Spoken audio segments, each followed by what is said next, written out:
On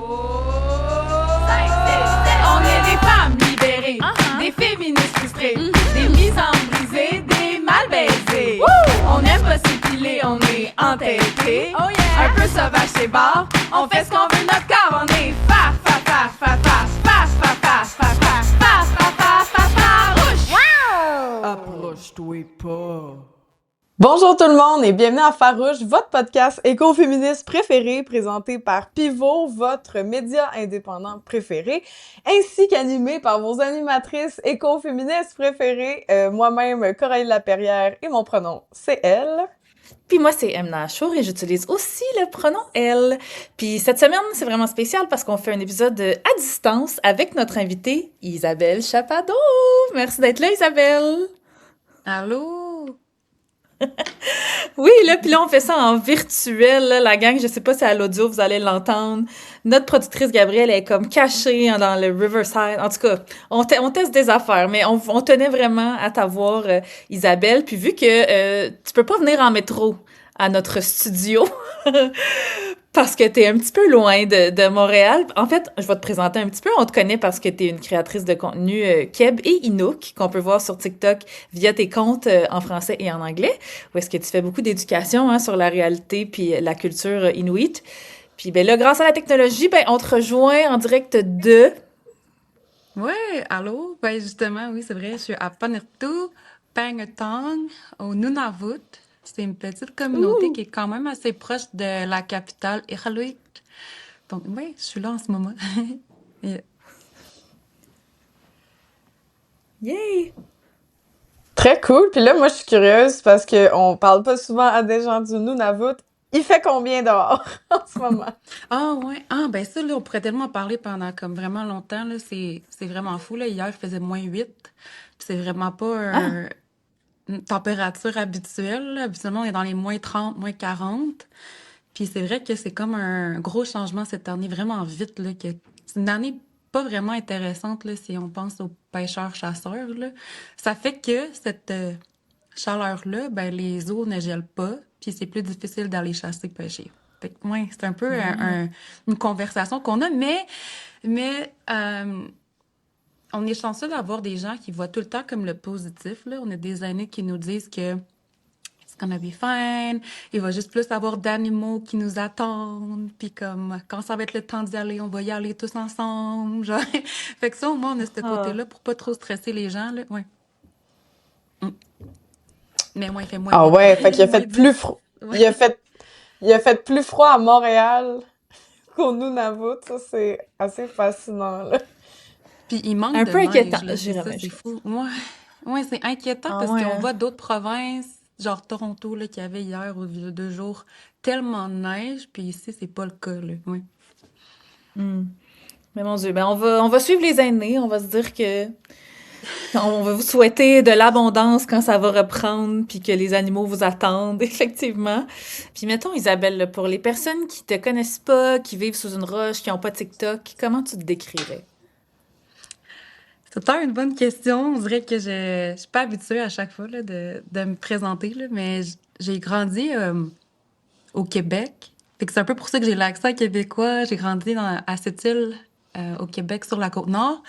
Puis j'ai aussi ma mère qui est Inuk, qui vient de Iqaluit au Nunavut. Puis c'est là où est-ce que j'ai déménagé à 19 ans. Fait que je suis comme un mix de... Je connais full la culture québécoise, mais j'ai tout le temps eu un lien vraiment proche avec ma culture inuit. Pas autant que je le voulais, fait que c'est pour ça que je suis plus comme dans les enjeux sociaux, sur les réseaux sociaux. Je suis sur TikTok, que j'essaie d'informer. J'ai commencé en anglais, ça avait tellement marché au début. Puis à un moment donné, je me suis rendu compte qu'il y avait aussi des francophones qui se posaient plein de questions. Fait que j'ai commencé à faire J'ai ouvert un compte sur TikTok en français. Puis c'était comme d'autres enjeux, là. C'était comme un tout nouveau monde que je devais m'adapter là-dedans en moi-même. Quand moi-même, je vivais des choses, tu sais, comme faire face à des enjeux sociaux dans la vie présente. Fait que, tu sais, c'était comme de voyager là-dedans, puis j'étais encore en apprentissage, là, honnêtement. Je sais pas trop qu'est-ce que je fais ces réseaux. Des fois, j'ai comme pas de but précis, là, tu sais. Oui, c'est informer les gens, mais c'est plus comme, à la fin de la journée, c'est être là pour my people, pour les gens qui sont autour de moi, d'être une genre de représentation que moi, j'ai pas vue. Fait que c'est un gros mélange d'éducation, de... Je travaille aussi dans une école secondaire, middle school, à Peng, puis j'ai des jeunes, les ados, là, j'ai leur enseigne à chaque jour. Fait que c'est un peu mon ambition aussi, c'est de utiliser leur voix, puis de mixer un peu comme le passé, le présent, aujourd'hui. Fait que je suis tout le temps dans ce sens-là, là, sur les réseaux sociaux. Mais c'est sûr que dans la dernière année, je dirais, là, les 2 dernières années, je me concentre beaucoup sur des actions concrètes dans ma communauté en ce moment. Fait que c'est sûr que les réseaux sociaux ont pris un petit peu plus comme moins d'importance pour moi, mais c'est quand même quelque chose que j'aime faire. Puis euh, un peu démystifier un peu c'est quoi le Nord. Puis je décide un peu ce que je veux faire aussi, là. Je suis très artistique dans la vie, fait que des fois, tu sais, ça passe sur un sujet, puis des fois, c'est ça me tente plus d'en parler, fait que je vais parler d'autres choses. Puis c'est jamais comme vraiment structuré, où il y a pas vraiment de montage non plus. Mais c'est juste, je trouve ça tellement important de le mettre de l'avant. Il y a pas beaucoup d'Inuits francophones aussi. Fait que je pense que ça a fait en sorte que j'étais comme un... Je donnais des conseils à certaines personnes qui savaient pas trop par où commencer. Fait que je sais ça, je touche un peu à plein d'affaires sur les réseaux, mais je comprends autant l'importance puis comment je peux amener ça dans ma vraie vie au quotidien, là. Fait que, ouais, c'est un mélange de ça que je suis en ce moment. Réseaux sociaux, éducation, la jeunesse, les enfants, ouais. Et tout ça à l'âge Très cool. vénérable Puis de 115 ans. C'est comme on dirait. Finalement, t'as même pas 30 ans encore, puis tu fais tout ça. Bravo, en tout cas. Ben merci. Puis d'où ça t'est venu justement cet appel-là de faire des réseaux sociaux, tu sais, est-ce que t'as fait comme, oh moi, tu sais, est-ce que tu trouvais qu'il y avait un manque? Qu'est-ce qui a fait que ça t'a poussé à ouvrir TikTok puis à mettre ta face, toi aussi, dans cette plateforme? Euh, ben, on dirait que j'ai un moment précis là, où est-ce que je suis sur mon cell, puis c'est con, là, mais juste, mettons, sur Instagram, je voulais mettre un stickers, puis je trouvais rien d'Inuit. Comme j'avais rien Ah, qui représentait la culture Inuit dans mes stickers. Puis là, à un moment donné, je me suis fait, ah, je me suis demandé, OK, je vais aller sur des plateformes un petit peu plus comme reconnues d'artistes, je vais aller sur Etsy, des trucs comme ça, voir qu'est-ce qu'il y a d'Inuit. Puis à chaque fois, je tombais sur des artistes qui sont même pas autochtones, qui revendaient des trucs Inuit. Puis je me suis comme assis 2 secondes, puis je me suis dit, OK, il y a vraiment pas beaucoup de représentation sur des trucs que moi, je- au jour le jour, j'utilise, puis ça m'a vraiment touchée. Fait que j'ai juste posté mon quotidien, là, sur TikTok. mhm. Ma première vidéo, je sais même pas si elle est encore là, c'était juste moi qui faisais du perlage, puis j'étais comme, ah, c'est pas vraiment moi. J'ai vraiment grandi dans un milieu à cette île où est-ce que j'avais l'espace de m'exprimer, puis j'ai tout le temps eu des amis très ouverts d'esprit, puis un peu dans justement, le crier fort ce qu'on pense, puis prendre de la place quand c'est important. Fait que je me suis dit, OK, il y avait le Black Lives Matter à that time, à ce moment-là. Je voyais beaucoup de gens, tu sais, se mobiliser ensemble, même dans le Nord, ça a été vraiment gros. J'ai eu des grosses discussions avec des personnes aussi, puis je trouvais ça important que nous aussi, les Inuits, on ait quelque chose comme ça, similaire. Je trouvais ça inspirant, je trouvais ça, ben, aussi un manque, là, qui nous manquait. Il manquait ce genre d'événement-là rapproche aussi les gens des communautés. Tu sais, Ouais. ça fait en sorte qu'on se parle. C'est des moments où est-ce qu'on nomme des choses qu'on n'ose pas faire au quotidien, malheureusement, parce que des fois, c'est trop lourd. Ou... Moi, quand je vais chez mes grands-parents, on rit, on joue au bingo. Il n'y a pas vraiment un moment comme où est-ce qu'on va parler des enjeux sociaux. Mais quand il y a des mouvements comme ça, ben, c'est important de le faire, surtout pour nous. On se sent moins seul, là, j'ai l'impression. Puis c'est ça, je pense que ce que je voulais transmettre sur les réseaux sociaux, c'était ça, c'est qu'on existe. Il y a une culture dans le Nord qui est présente, qui est très forte. On n'est pas juste les cultures autochtones, tu sais, qu'on apprend à l'école, les maisons longues, puis les échanges. Eh Puis boy. c'est ça, tu sais, je l'ai vécu aussi. C'est ça qui a aidé, c'est que je l'ai vécu, moi, dans l'école où est-ce que je suis allée. J'ai connu cette éducation-là. Tu sais, c'est un peu différent dans le Nord, mais oui, c'est vrai, ils parlent encore des maisons longues, même dans le système scolaire, mais il y a quand même la culture qui est intégrée, fait qu'ils le ressentent un petit peu moins. Mais moi, de l'avoir vécu dans le sud du Canada, au Québec, ben c'est sûr que ça m'a poussé à parler de ma culture, où moi-même, j'étais en apprentissage, là. Tu sais, c'est sûr que ça a commencé, c'était en 2019-2020. C'est ça, il y avait peu d'Inuits sur les réseaux. Fait que c'est ça, ça a fait son bout de chemin, mais au départ, il n'y avait pas de but concret de juste être une représentation, là. Vraiment, c'était juste ça au départ, là. Mm.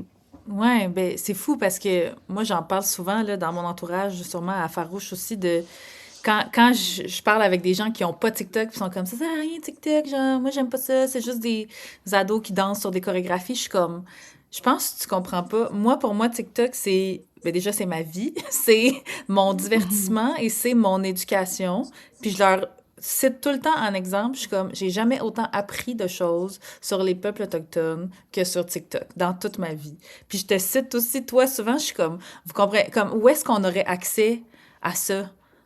C'est pas dans les médias mainstream, c'est pas à la télé, c'est pas dans les journaux, malheureusement, tu sais. Là, ils commencent à avoir un peu, tu sais, oui, des émissions, tu sais, animées par des personnes autochtones, tu sais, à Ici Première, par exemple, puis tout ça, mais genre, c'est inespéré, genre, tout ce contenu gratuit auquel on a accès, puis qui nous en apprend tellement, tu sais, sur vos communautés, fait que moi, genre, juste pour ça, TikTok is a win for me, là, tu sais.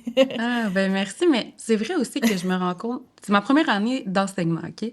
Puis je me rends compte aussi Mm. que, mais je sais pas tout, là, en tant qu'enseignante, tu sais, j'ai beaucoup à apprendre, puis de, d'engager quelqu'un ou d'avoir justement un contact. Tu sais, moi, il y a des gens que j'écris en ligne, que je vois, ben c'est une ressource aussi. Tu sais, il y en a qui veulent faire ça aussi. Euh, fait que, tu sais, ben, je dis pas que je suis ça nécessairement, là. Vous êtes pas obligé de m'appeler, là, mais de m'écrire, ça va me faire plaisir, tu sais. Puis je pense que c'est de comprendre que dans le système, oui, on a appris des choses qui sont pas nécessairement vraies, puis qu'on doit apprendre sur les réseaux sociaux, mais il y a aussi un moment où est-ce que, OK, moi, en tant qu'enseignante, je peux prendre un 2 minutes, montrer cette vidéo-là à mes jeunes, ou, tu sais, de déléguer, comme on pourrait dire, il y a des voix qui soient entendues, puis même moi-même, j'apprends, là, justement, à utiliser TikTok, parce que les jeunes, ils sont tous là-dessus, puis c'est tellement divertissant pour eux, puis intéressant de voir une enseignante qui est intéressée à ce que eux sont intéressés de suivre sur les réseaux. Fait que, tu sais, des fois, j'intègre des trucs avec TikTok, puis... mais je les amène aussi à suivre des comptes Inuit, parce que souvent, on oublie, là, comme tu dis, oui, il y a des danses, mais souvent, c'est ce qui accroche les jeunes, puis c'est comme addictif, là, aussi, là. C'est pas un... Il y a pas nécessairement juste un beau côté, là, sur TikTok. Je suis la moins Oui. bonne Non. pour mettre de l'avant les réseaux sociaux, là. Je le fais, là, mais genre, je suis pas capable de pas être honnête, là, par rapport à ça, comment ça affecte aussi nos vies, puis comment ça rend les gens vraiment comme à part, puis tu sais, on se parle plus, puis je le vois même dans ma communauté, là, c'est difficile, là, beaucoup, les gens, ils se voient moins, se parlent moins, puis c'est pas ça la base de notre culture, fait que ça brise beaucoup de relations. Fait que d'apprendre ça dans mes cours, c'est full important, puis de pas pointer du doigt aussi, là, les jeunes, mais d'aller suivre des comptes autochtones, puis je vis dans une communauté, là, c'est ça qui est un peu plus... qui ne font que suivre des personnes autochtones. Je trouve ça admirable, là. Je trouve ça tellement impressionnant. Mhm. En fait, les jeunes aiment ça, voir des gens qui les représentent puis qui parlent leur Oui. langue. Puis ça m'a vraiment frappé aux yeux de voir autant de jeunes suivre de la musique autochtone dans la communauté où est-ce que je suis. Oui, c'est important. Ah, c'est hot. Puis là, j'ai vu, on t'a beaucoup stalké là, sur TikTok avant de faire l'entrevue. Puis tu disais que t'as appris les Nuktuk à l'âge adulte. Puis t'as Mm. déménagé, comme tu disais, à 19 ans à Iqaluit. Je me demandais, c'était quoi le plus gros défi dans ce... C'est quoi le plus gros défi d'aller dans le Nord à l'âge adulte quand t'avais peut-être pas nécessairement les référents? Il y en a plein, là. Je sais même pas par où commencer. Je pense que c'est... À la base, je suis vraiment quelqu'un d'indépendante. Fait que, tu sais, je pense que c'est ça qui m'a aidée dans ce processus-là.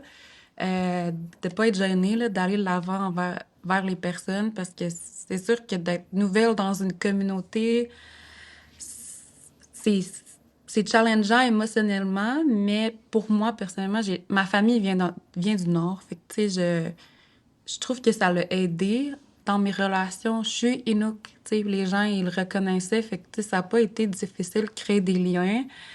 Euh, je suis vraiment facile à m'adapter. Je suis tout le temps comme j'aime ça, justement. J'aime ma culture tellement que je pense que le plus important, c'est l'écoute, là. Tu sais, c'est de t'asseoir avec les gens puis d'écouter. Je pense que je n'étais pas vraiment bonne au départ. Ça, c'est plus de la rétrospection, là. Tu sais, au moment présent, moi, je savais pas que j'étais pas bonne, là. Tu sais, je sais pas. C'est que c'est des essais-erreurs. En tant qu'Inuk, je pense que c'est correct. Tu sais, j'avoue qu'il y a beaucoup de travailleurs qui viennent dans le Nord s'informer avant, c'est possible, justement, là, avec les réseaux sociaux, puis des documentaires et tout ça. Mais en tant qu'Inuk, il y a beaucoup de gens qui se reconnectent en ce moment. Puis même les gens, les Inuits qui vivent dans les communautés, des fois, ils n'ont pas accès à la langue. Je pense comme surtout à Iqaluit, c'est vraiment plus anglophone. Quand tu vas à l'école, il y a des cours d'Inuktitut, mais c'est comme pas adapté au curriculum. Fait que les gens, ils font juste comme abandonner ces cours-là parce que ça ne fit pas avec, mettons, si tu vas aller au cégep ou tu vas aller à l'université, ben ces cours-là ne servent à rien, là. Fait que c'est poche, mais les gens abandonnent ce cours-là. Fait que il y a moins d'Inuktitut. Fait que j'avais l'impression que j'ai rencontré des gens qui, eux aussi, avaient des difficultés à se reconnecter. Fait que, tu sais, c'est juste que tu trouves ta communauté, tes gens qui te ressemblent, là, aussi. Euh, Moi, je pense que c'est ça. Ça a été vraiment vite, là, de voir les changements, là, de... Tu sais, quand j'y pense, là, en ce moment, là, c'est... J'ai Ouais. grandi à Sept-Îles. Puis j'essayais vraiment d'être blanche, là, vraiment, là. J'essayais de passer blanche. Mon nom de famille, il y a des Inuits qui ont le même nom de famille. Fait que j'essayais de mettre mon nom de famille Chapardo de l'avant, le plus possible, montrer que je suis blanche. Je veux pas vivre de racisme, non merci. Puis j'en avais vécu un petit peu de commentaires. À chaque fois que je nommais que j'étais Inuk, j'avais des commentaires négatifs. Fait que c'est d'arriver dans le Nord puis de voir des gens qui me ressemblent, puis de finalement être capable d'être moi-même, puis de dire que je suis Inuk, puis de pas être gênée. Mais il y a l'autre côté où est-ce que ben ça reste quand même que les services que je reçois sont boboches, puis tu sais quand je vais à l'hôpital ou quand je vais, mettons, je remplis des documents où est-ce que je dis que je suis Inuk, là, c'est vraiment difficile. Puis on m'a pas appris ça, là, quand j'étais enfant, c'était quoi le racisme, puis que j'allais vivre ça, tu sais, c'est comme... Ça a été comme d'un coup, je pense, puis tu te sens un peu toute seule, justement, quand il n'y a pas de mouvement ou quand il n'y a pas de réseaux sociaux. Moi, quand je suis déménagée dans le Nord, on parlait pas des Inuits sur les réseaux sociaux, fait que tu te sens comme pris là-dedans, puis tu penses qu'il y a juste toi qui vis ça. Fait que c'est sûr qu'avec du recul, ben je pense à ces gens-là qui peuvent continuer à vivre ça, surtout quand t'es jeune puis que t'es un peu plus gêné, ben tu sais, je pense à moi, mettons, qui va juste à la pharmacie pour prendre de la médication, puis on me pose plein de questions, on pense que je suis moins comme comment je pourrais dire ça? On m'infantilise vraiment beaucoup, encore aujourd'hui. Je le ressens. Fait que, tu sais, ça a des impacts, là, de dire que je suis Inuk, mais ça a son bon côté, là. Fait que j'étais vraiment contente d'être entourée de gens qui me ressemblaient. Euh, mais d'être incomprise, on dirait que ça fait grandir de la colère à l'intérieur de toi. Je pense que c'est ça qui était vraiment difficile. C'est qu'il y avait beaucoup de frustration, puis j'étais pas capable de bien gérer mes émotions, là. C'était beaucoup de petits moments, de micro-agressions. Au travail, mes boss étaient tous non inuits. J'avais l'impression que je me noyais, là. Tu sais, c'était comme difficile, plus de côté-là. Ouais. C'est vraiment intéressant.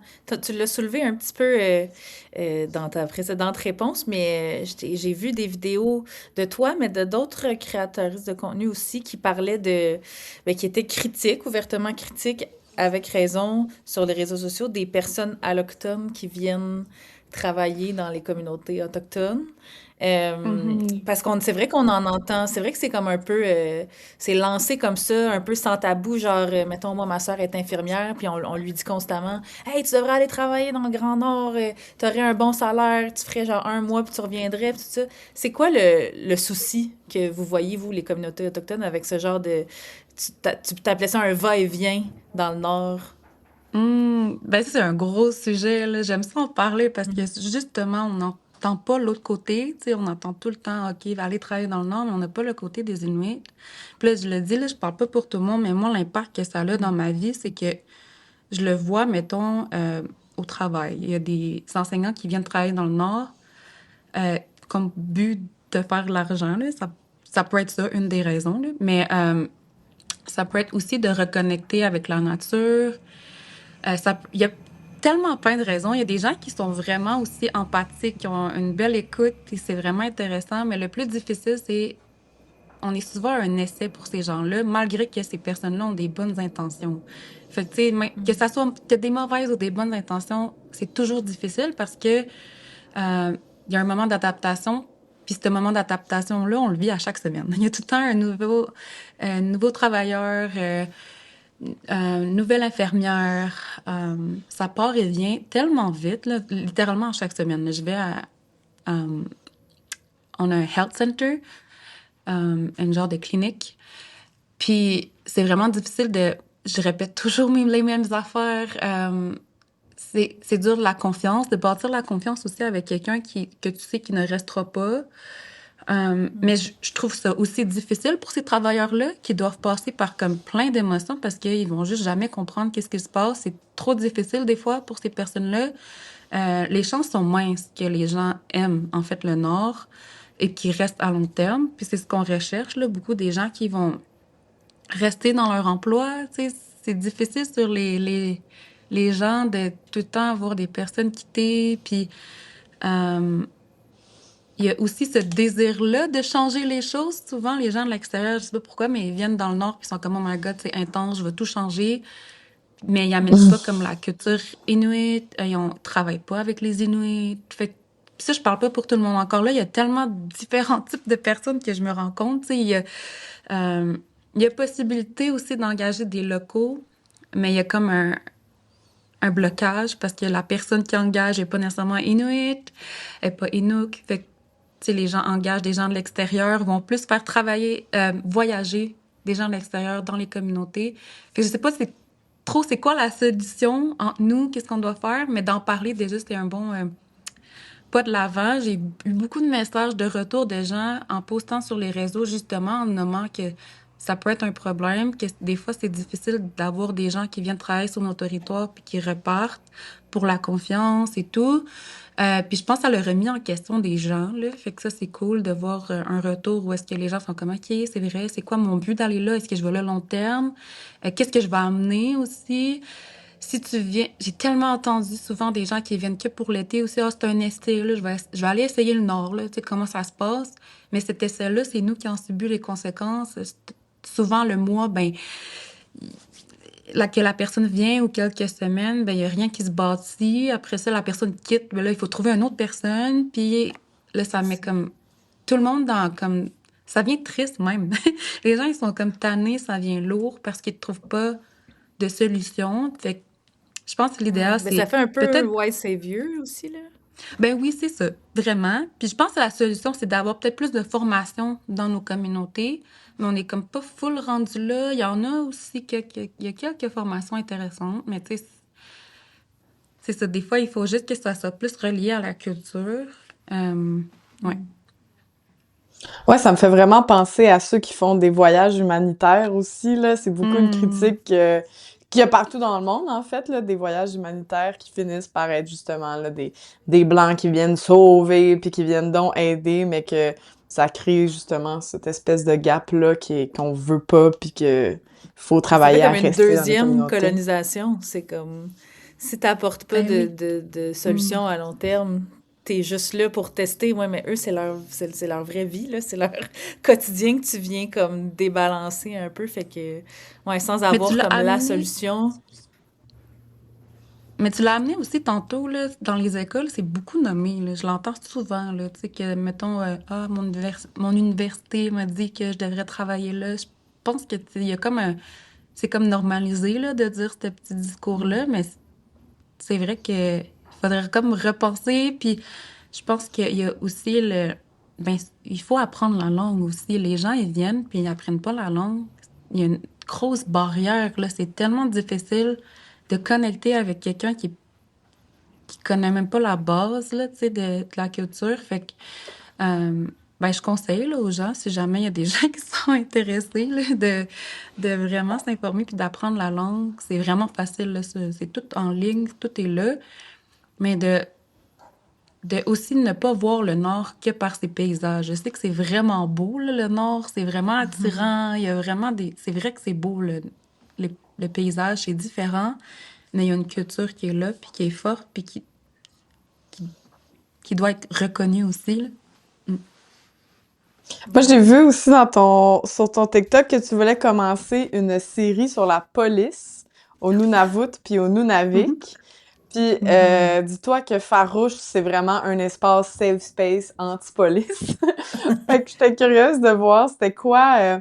J'ai vu que tu avais juste fait une vidéo là-dessus, mais que tu voulais en faire d'autres. Puis je me demandais, c'était quoi les principaux, les principaux enjeux dont tu aimerais te parler éventuellement, soit dans cette série-là ou juste informer un peu nos éditoristes à Farouche de quoi ils devraient être plus sensibles. Puis j'aimerais dire aussi au Québec, là, donc au Nunavik, pour les gens qui nous écoutent, en 2025, selon le Bureau des enquêtes indépendantes du BEI, il y a eu quand même 3 meurtres de personnes inuites aux mains des policiers par la Nunavik Police Service. Fait qu'on voit qu'il y a beaucoup de racisme systémique encore. Je me demandais si tu voulais un peu nous en parler de ça. Ben, je pense qu'il y a plein de choses qui peuvent découler de tout ça, là. Je pense qu'à la base, le Nunavut a été créé par justement la relocalisation des Inuits dans le Nord par justement les RCMP, la GRC. Puis, ben, pas juste la GRC, là, mais il était beaucoup impliqué là-dedans. Puis je pense qu'on pourrait juste comme...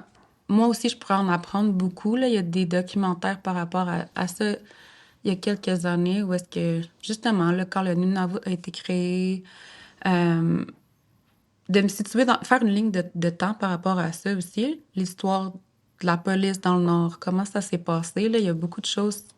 euh, je suis tout le temps départagée parce que j'ai tout le temps une petite voix où est-ce que euh, je suis dans une communauté où est-ce qu'on accepte un peu ces trucs-là, tu sais, pas qu'on accepte, mais comment je pourrais dire ça?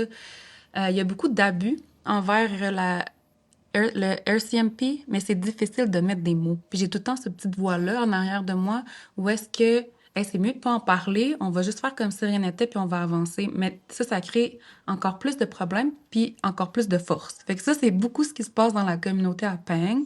Fait que de un peu plus parler de l'histoire de la police dans nos communautés, mais aussi comment ça se représente ici à Peng, puis comment ça crée vraiment une terreur dans nos communautés de nommer ça.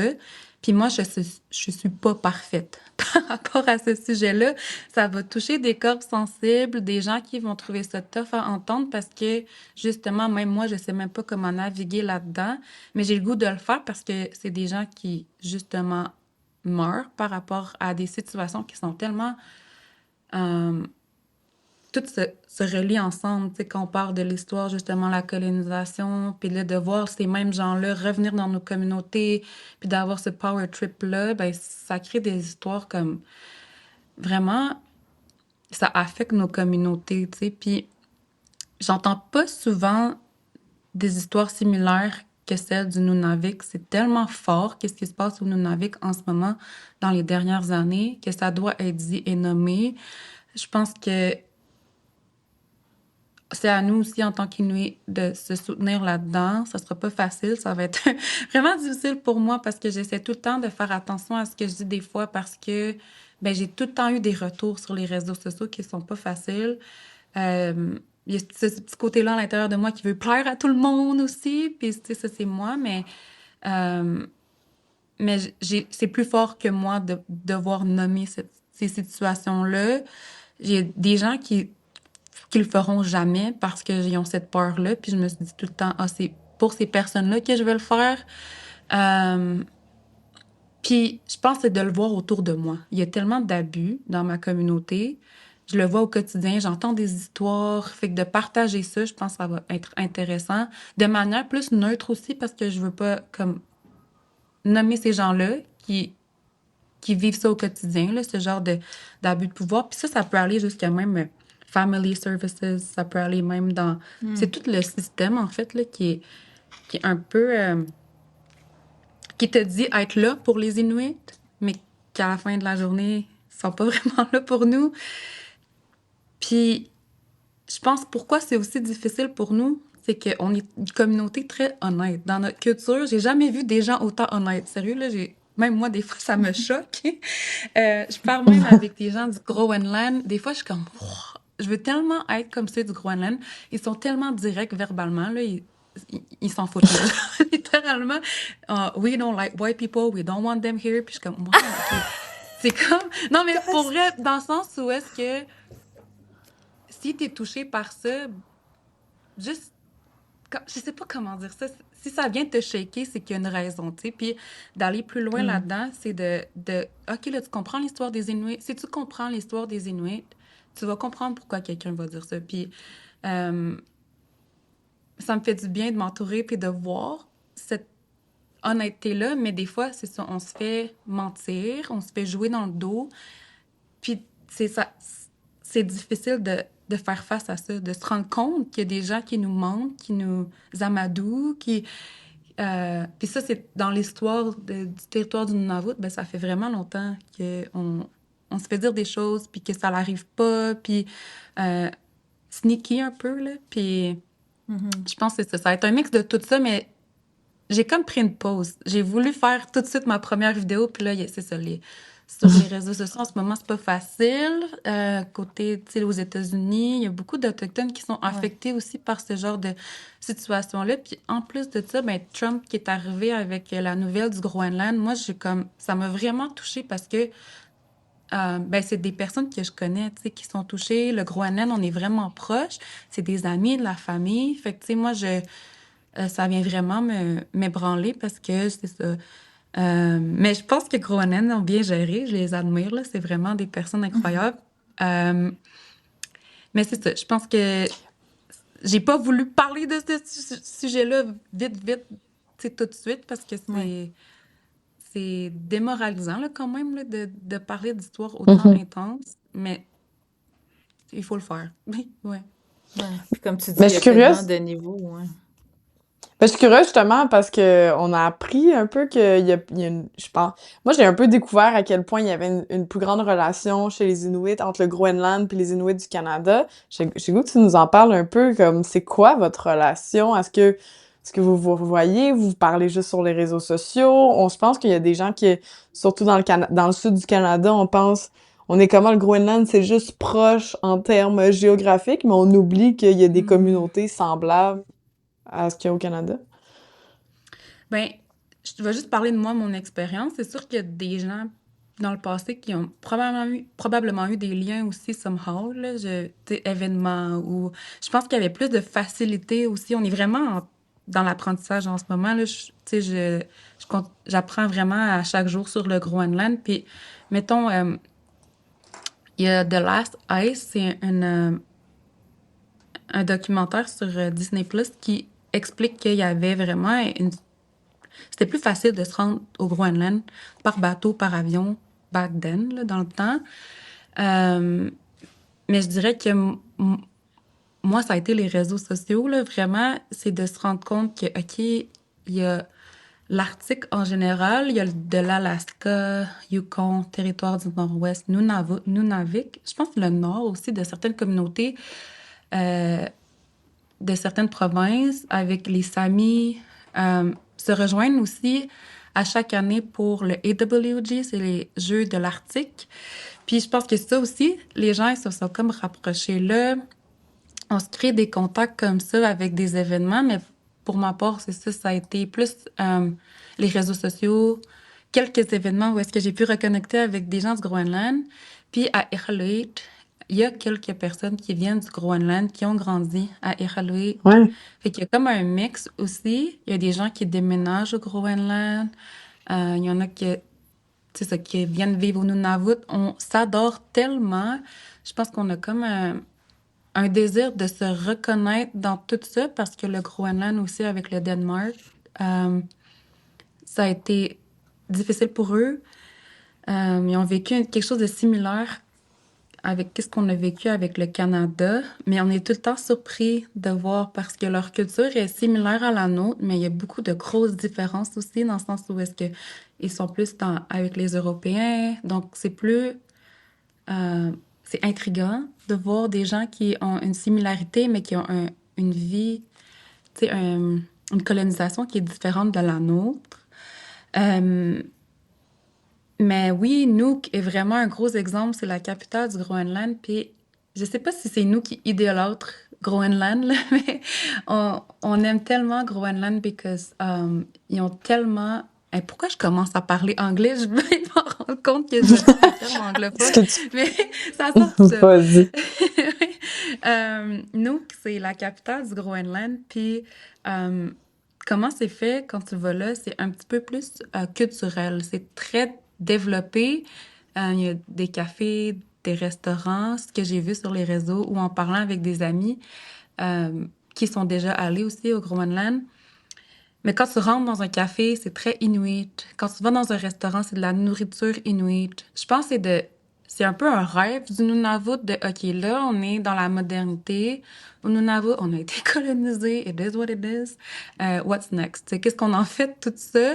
Puis je pense que de mixer comme le moderne avec la culture le plus possible, je pense que c'est comme l'idéal là, en ce moment pour nous. C'est peut-être un petit but qu'on a, c'est de voir des compagnies inuits gérées par des Inuits.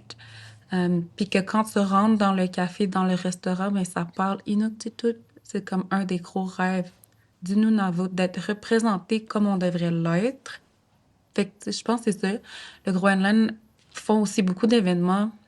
Il y a des festivals aussi, mettons, au Canada ou au Groenland qui existent. Fait qu'on peut comme, si t'es un artiste, c'est un petit peu plus facile. On peut se reconnecter de cette façon-là, là. Très nice, très nice. Ben, merci tellement, Isabelle, d'avoir pris de ton temps dans ta course, là.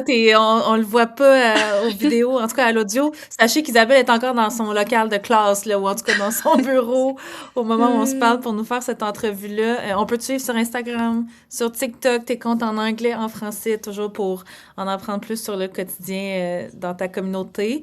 Je pense, Coralie, tu voulais lui parler de peut-être comment on peut plus aider ou quelque chose qu'on avait vu sur tes réseaux sociaux. Oui, on avait vu sur tes réseaux sociaux que tu avais demandé à ta communauté des dons à Noël via une wishlist Amazon. Est-ce que la wishlist est toujours en ligne? Est-ce qu'on peut toujours aider la communauté par cette wishlist-là? Oui, ben c'est une manière pour moi de redonner à la communauté. Ça fait peut-être 1 an, 2 ans même, que j'utilise Amazon. C'est vraiment le moyen le plus efficace. Ça se rend ici. Si jamais il y a des gens qui veulent donner d'une autre manière des dons de nourriture ou de vêtements, chaud, froid, peu importe ce que vous désirez, ben il y a aussi l'adresse de l'école où est-ce que je travaille que je me permets de donner aussi, approuvé par ma boss, qui sait que je fais des réseaux sociaux, donc c'est cool. Je redonne à la communauté, à ma classe, aux jeunes. Ben c'est ça, ça va avec la communauté, c'est tellement cher, la nourriture. Fait que ça a été mon but premier, c'est de qu'est-ce que je peux faire avec ça. Puis j'ai vu qu'il y avait des gens qui voulaient envoyer des trucs dans le Nord. Fait que j'ai créé une wishlist pour faciliter les choses. Lindsay. J'adore. Mais, c'est ton cue, ça, Isabelle. Faut que tu t'en ailles. OK, on te garde pas beaucoup plus longtemps. Merci beaucoup. Ben justement, pour les gens qui nous écoutent, si vous voulez entendre on va rester encore un petit 5 minutes avec Isabelle en prolongation sur Patreon. Et sinon, tout le monde, on se revoit les Farouches dans un prochain épisode. Merci beaucoup à Gabrielle Lessard-Lecourt, notre productrice chez Pivot. Merci à Pivot. On suit Isabelle sur les réseaux sociaux. Merci à toi, Emma Achour, d'être ma co-animatrice de ce podcast. Oui, merci à toi, Coralie Laperrière. On vous prépare encore tout plein de beaux épisodes en studio comme ça, peut-être en studio à Montréal ou comme ça à distance avec des invités qui sont un petit peu plus loin de nous. Fait qu'on va se revoir dans vos oreilles plus souvent. Bye!